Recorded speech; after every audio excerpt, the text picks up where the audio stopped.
Good evening, good afternoon, good morning. Hello to all of my listeners, to those who are following. I welcome you all. For those who, if this is your first time listening, continue tuning in. There's more in store. This is your boy BT, deciding to do a different spin on my podcast tonight. I've been having a conversation with one of my friends, practically like a sister, and she hit me with a plethora of topics that I actually feel are going to be good conversation pieces that I'm going to give a few pieces of my thoughts on them, and then I'm going to kind of make it an open forum or an open discussion to those who are able to listen.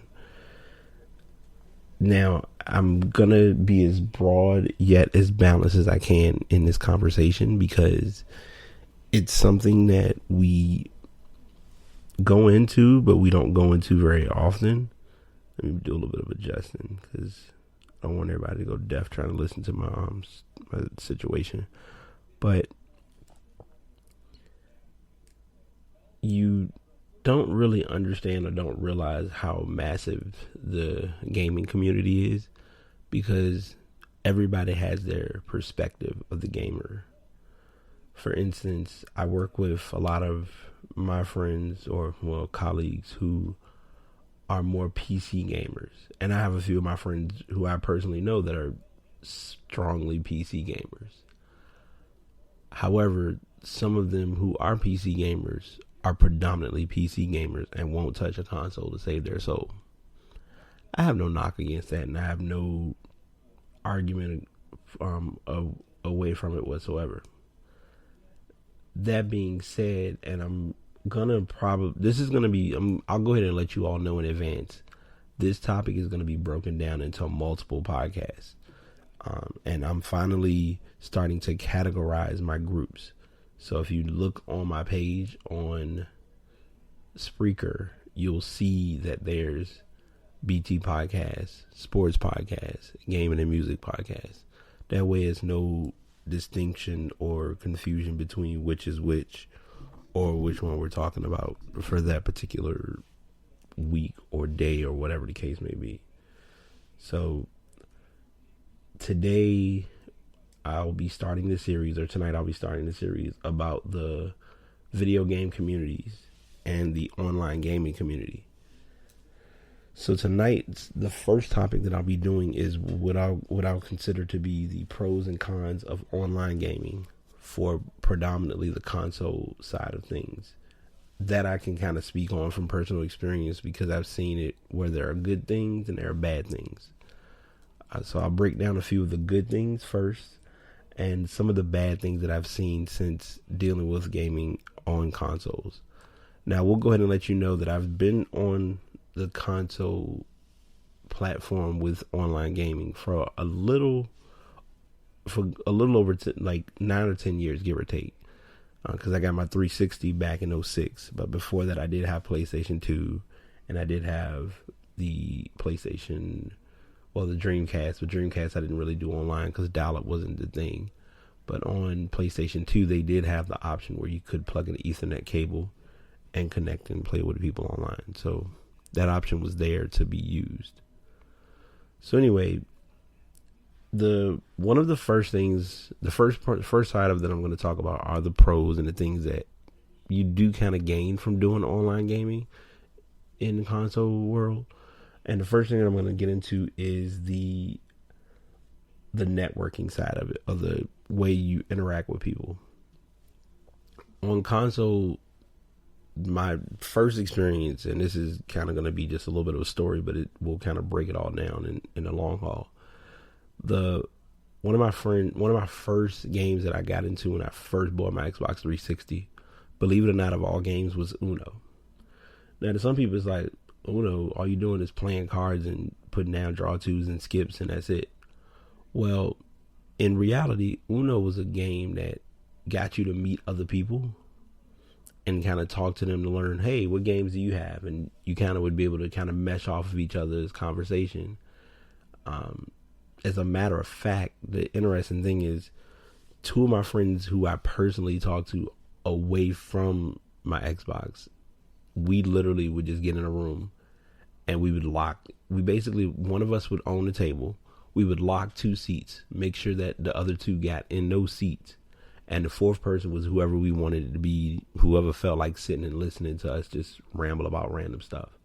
And we always had good conversations between sports, between music, between different games that were coming out, things of that sort.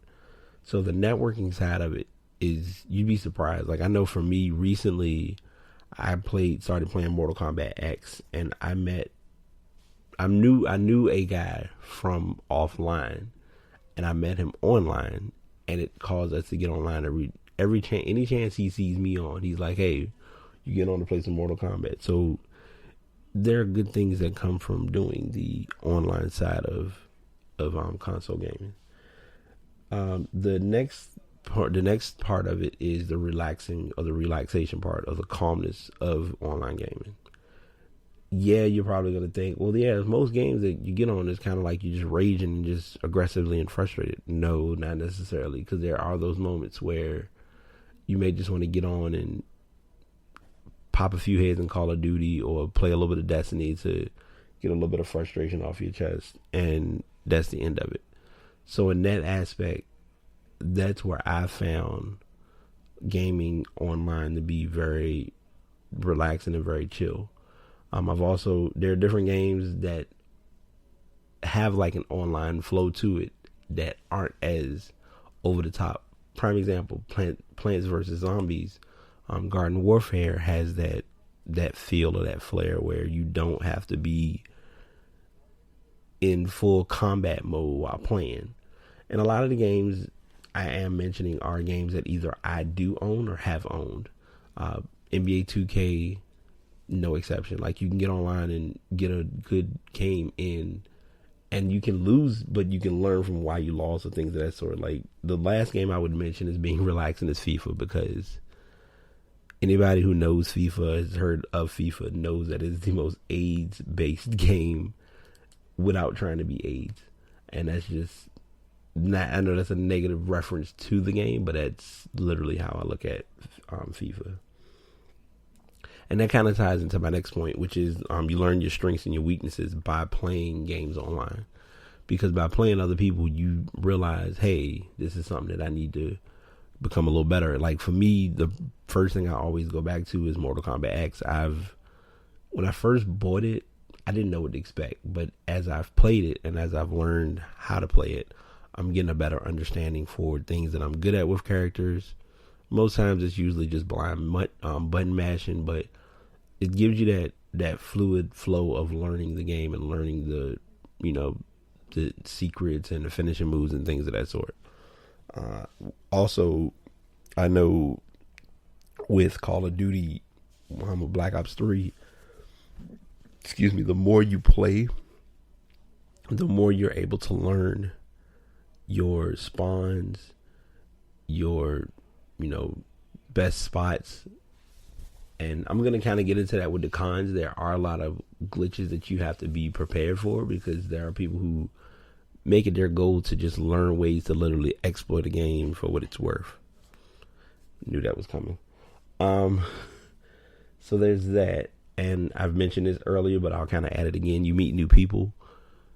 With Xbox One, I'm not sure of the amount on PlayStation 4, but I know, for instance, on 360, you could have 100 friends. 100 friends on a console isn't that bad.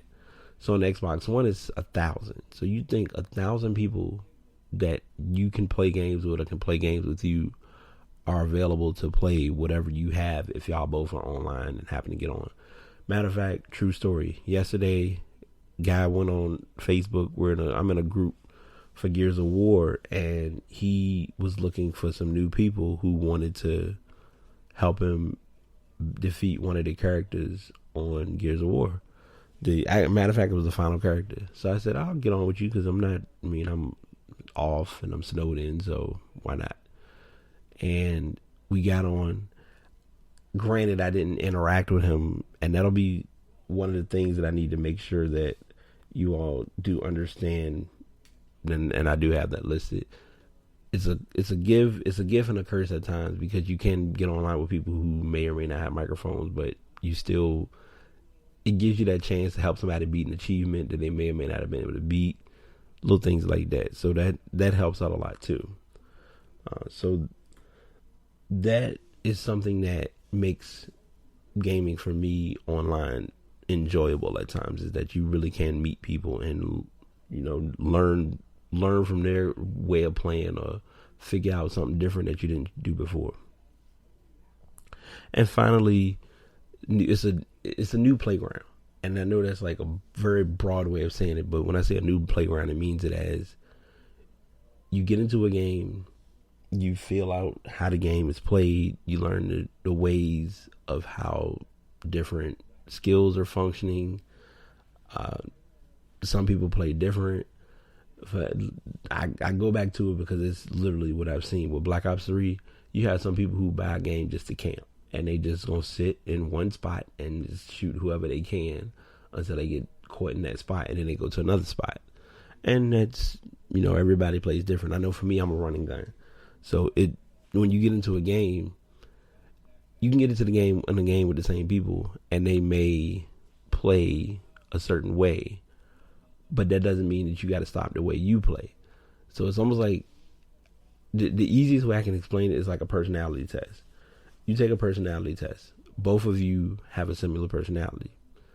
Do your personalities mesh or do they collide? Typically, they're going to collide, but it's not intentional. It's just because in most cases, somebody wants to be the dominant one in the situation, and that's a given across the board.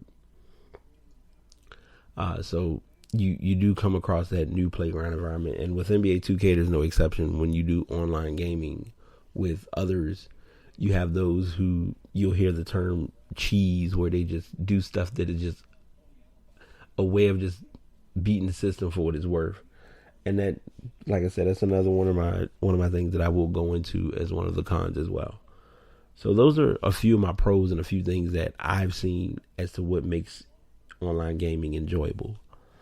Now for the negatives, and yeah, I do have the same amount, so don't feel like I'm going to have more negatives than positives. The first thing that I'm going to get into, and this is kind of a strange thing, it's kind of weird because I just saw this like not too long ago, is the term wrong age demographic, which means anybody who knows gaming in consoles, and even with PC, when you buy a game, they have a warning label or they have a age range of what games children are allowed to play. So that means a 10-year-old shouldn't be playing Grand Theft Auto 5 or Black Ops 3 or things of that sort, but yet they play it. Or even worse, let's say they play a game of legal age, such as NBA 2K. You might play a game with them online and might chat with them, which is kind of an odd situation, but it happens. And they may get on the microphone and curse like they are, you know, like they're a grown adult. I know for me, and it just happens to be the way it is, I'm vocal, but I'm not as vocal as I used to be with gaming. True story, one of my TVs I actually broke. Confession, I won't go into the full details of that unless anyone wants to know about it off stream or off the show. I'll talk about it. But I did have a moment with that. So now I'm very calm about playing. Like, I get frustrated like anybody else, but I don't carry it with me because it's a game. Once you truly have it in your head and understand, like, hey, it's just a game, and if you want to lose, it's still a game, and you can't win every time, then you get a better understanding, a better knowledge of playing. And the next topic I have is, some people will get online and they just aren't sociable. And one of my other cons kind of ties into that, because it's a thing that you do see with a lot of people who play online, which is there are some people who just get online just to play a game, beat the game, do whatever they're going to do, and get off. Going back to the conversation earlier about the guy with Gears, it wasn't that he wasn't a sociable person. He just may not have had the equipment to converse with me, or he may have just been like, hey, I just want to beat this character and that's it. And I mean, I understood that, so I didn't take it personal. I didn't get upset about it. But it was also like, it would have been nice to kind of talk to him, since he was somebody I knew from one of our video game crews, and to kind of spin it into an even better example. Let's say, hypothetically, we were playing Grand Theft Auto. Let's say 10 people got into a lobby on Grand Theft Auto. Nobody has a microphone, but you all are in the same clan, or you all might want to do things together. There's no way of interacting or preparing anything, because you're just gonna be doing it on the fly, and it causes it to become more unorganized and less enjoyable. So that's something you have to look at with doing different games online as well. Next topic, and this topic goes across any game on any system, and this is even with PC gaming as well. Not as much with PC gaming, but it's a similar trait, which is the talent skill level may or may not be even. Meaning that you can get into a lobby. Easy example, you can get into let's say Gears of War Ultimate. When it first came out, a lot of people got online, they grinded. And grinding basically is the term of they got online and they played and played and played, and didn't play for like a few hours. They played it for days, back to back, and just leveled up their character to get a high level. So they may get into a lobby with somebody who has like a level 3 or level 4. So it's an unbalanced skill level, but it's also like the person who's a level 3 or 4, it can go one of two ways. Because the ones who are seasoned that have played for a while might play that level 3 or 4 and feel uncomfortable. They may feel like, okay, this is gonna be an easy game, we should be able to dominate them. Or they may say they might have made a new profile and I don't know what to expect. And then on the other side, you can be a new person coming in and you're playing against someone with a higher level, and you're like, okay, this is the most uneven and unlevel matchup possible. Gotta love it. Just gonna wait till this happens. Anyway, white noise. Sorry, I'm not gonna let the show must go on. So, there are gonna be points where the game just doesn't level out or balance out the same way, and that's gonna happen. I mean, that's a given with any. That's even in real life. You can play basketball against people. Somebody get 5 on the court. They play against another 5. The 5 that's good looks at the other team like, yeah, we're going to dominate y'all. But then the team who has the lesser of the 5 may be able to beat that other team. So it's almost like you just have to play it out and see what happens.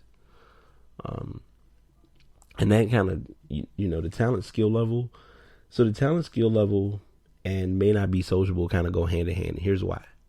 Let's say you have people on the same team who all have high skill levels, but nobody talks to each other. It makes for a very frustrating game in most cases. Now, I will admit before I continue that I am speaking on your multiplayer-based games, because there are some single games such as Smash Brothers on the Wii U where there is no real form of communication with someone, because it's not like you can put on a headset and say, hey, I'm going to talk to you and we're going to compete. You really don't have that interaction involving the Wii because it's meant for another purpose, which I'm going to talk about as I go through my cons. So you have to think about that as well.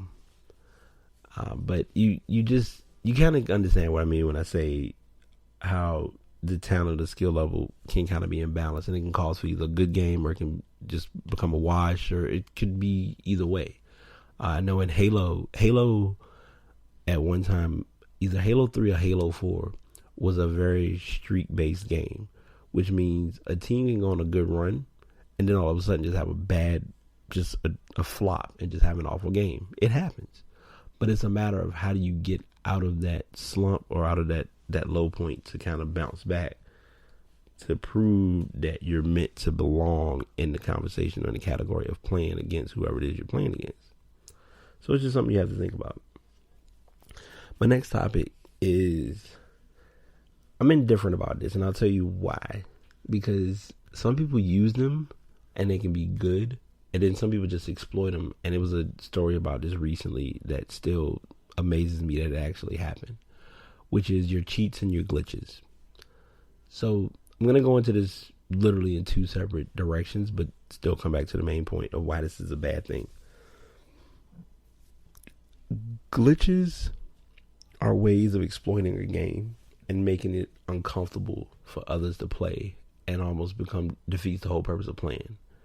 Like a typical shooter, like a typical first-person shooter game, the purpose of you buying the game is to run around running gun. Not, okay, I'm going to sit in this one corner and play like I'm in Laser Quest and not move. And people do it.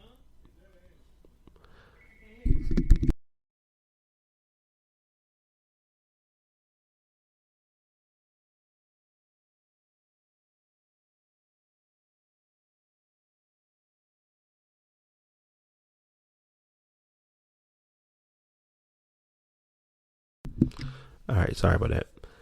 Just want to take a brief break.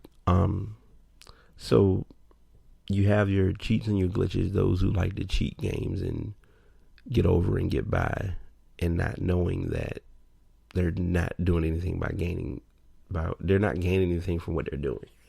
So you can use certain cheats to help you excel in a game, but there's a difference between using a cheat to excel in a game just to be a little better versus you cheating the game to the point where it's just not even making the game enjoyable. There's another level of this, and it's actually two levels of it. There's what they call modding, and there's what you call hacking. You have some people who their goal in a game is literally to hack at all costs and find every little niche and flaw in the game that nobody would even think of using. The story that I was going to get into would reference this is in Halo 5. There was a group who literally was famous for just cheating. They were in a live tournament. They found this area that they could go into and hide and not be seen. But by doing that, it ended up getting them to forfeit the match. And they were disqualified from the tournament because it was a space that all of them just found and they just stood there, and it was like, why would you even do that? But obviously they knew what they were doing, and they had a plan all along. So whenever I use the term glitches, I always refer to head glitches in Call of Duty, because there's certain areas you can stand in or sit in or be close to, and it causes you to get this advantage or get this space where a person can see you, but you can't see them. But all they need is just enough space to be able to peek out and say, okay, I see you, I'm going to shoot you, and I got you. End of discussion. So you have to kind of think about that whenever you're gaming online. And the final thing that I want to talk about, and this will probably cap off my podcast, and I've talked long enough, and I guess this is fun for me because now, I guess if I didn't say it, says thanks, because this will help me to get a better format or to get a better flow in place with doing these in the future. Because when I do the one for PC gaming, he doesn't know it yet, but I'm telling him now when he hears it. I'm going to need a special guest to kind of give a little bit more insight to this one, so I'm not just talking off the whim and thinking I know what I'm talking about with PC gaming, and I've played, League of Legends for like 10 seconds and Oregon Trail. Don't judge. Anyway, the final piece that hurts in the console community for online gaming is what you call a lack of direct interaction. So if you go back, now I'm going to go back a little ways on this one. If you go back 20 years ago, probably longer, around that time when the Genesis was out, Super Nintendo, even Dreamcast, when gaming was done back then, the person you were playing against sat right beside you. So, perfect example, you play NFL Madden or Madden NFL, you could see your play, and then some people try to see that you look at your play that you was calling, and then you try to look at the other person's controller to see what they called for whatever. Sometimes you can figure it out. As Madden evolved, the game got smarter, and they said, okay, if you put up all these options, unless the person can see directly and know what you're picking, you're not going to be able to figure out a person's play. So that has been all affected because no one plays in the same room or in the same area. I may play here and my opponent might be in California. Or my two friends who I know, they're from up north. One's in Pittsburgh and the other one is in Jersey. So they, we always would get online, and it wasn't. I mean, thankfully we had headsets, so that's how we communicated. But the direct interaction of when you play with, like, anybody who knows, when you play Madden and you stand in the tall, sitting beside somebody, it's trash talking galore. So that kind of goes away when you're doing it online, but you also have to push it as an advantage in a sense, because online gaming gives you the opportunity to play with people that you would never play with ever a day in your life. And that's where my networking and my new playground and my meeting new people kind of ties into that, because there are some people who, and this is kind of going to be my closing, but my cap of this podcast, and I'll put my water down because I'm back and forth, but we gamers vary in different brands and breeds and colonies and styles and formats and whatever you want to call it. The typical gamer is not in your parents' basement eating pizza and drinking sodas all day. There are some gamers who literally have social lives outside of gaming. Guilty as charged, I'm one of them. I don't game as much as others do because most of the time I'm pulling my time for my job, and that's just me. But that doesn't take away from the fact that I enjoy gaming. That being said, meeting the people that I've met and the people that I plan to meet in gaming, I don't regret any of it, because without them, there is no community. Without me, there is no knowledge to get others to understand that there is a community. The perfect example, or the most direct way that I can look at it, is even here in Richmond. And I'll probably bring them up again because I love it and I enjoy what they do. The Forge, which is one of our gaming venues here, does what they call a weekly Smash tournament. So they have a Smash Brothers 4 tournament. You see everybody walking around with controllers around their neck and all the nerdiest apparel known to man. But it's the most enjoyable environment you'll be in because everybody's there for the same purpose. Because they like gaming and they also want to beat the other people in Smash to prove that they're the best gamer in Smash. So they go in, they play, and they just battle it out. And it's always, I went one time to enjoy, just to see what it was about. I haven't been back since. Just every time it's my schedule of working on a Saturday, off on Sunday. And when I get out of church on Sunday, usually I want to just relax. So I try to make it, haven't been able to make it. And that's just the story that I'm sticking to. So I'm saying all of this to kind of make it out there to say there are a few things that are great about gaming. And there are a lot of things that may or may not be enjoyable about gaming to some. But at the end of the day, you have to find what works for you. And regardless of whether we want to admit it or not, online gaming is where it is right now. You get online, you meet people, you play what they play, they like what you like, y'all talk about it, you interact, you meet new people, and it expands your network in the gaming community on a computer or on a PC or on console. But it also expands you to meet other people to say, hey, if we want to sit and talk about gaming outside of the Xbox, then we can do that. And a lot of people I've talked to, there's some people I've done more talking about gaming with than I've actually picked up a controller and game with. So that's what I want to leave you all with. I hope you all enjoyed listening as much as I've enjoyed talking about this. I'm not tired. I'm just been literally not even being funny. Cabin fever has been kicking my butt today, so I'm trying to just be calm and relaxed because it's been a process. But nonetheless, you got to do what you got to do, right? So until next time, I hope you all enjoyed, and this is BT signing out. By the way, be sure to, if you're not already following me on Spreaker, be sure to check me out. I go by Silent Assassin B on Spreaker, but I do have my channel. I do have my podcast posted on YouTube under BTaylor21, as well as on Facebook at Brights82 and on Twitter at Brights82. So until next time, this is BT signing out. Peace.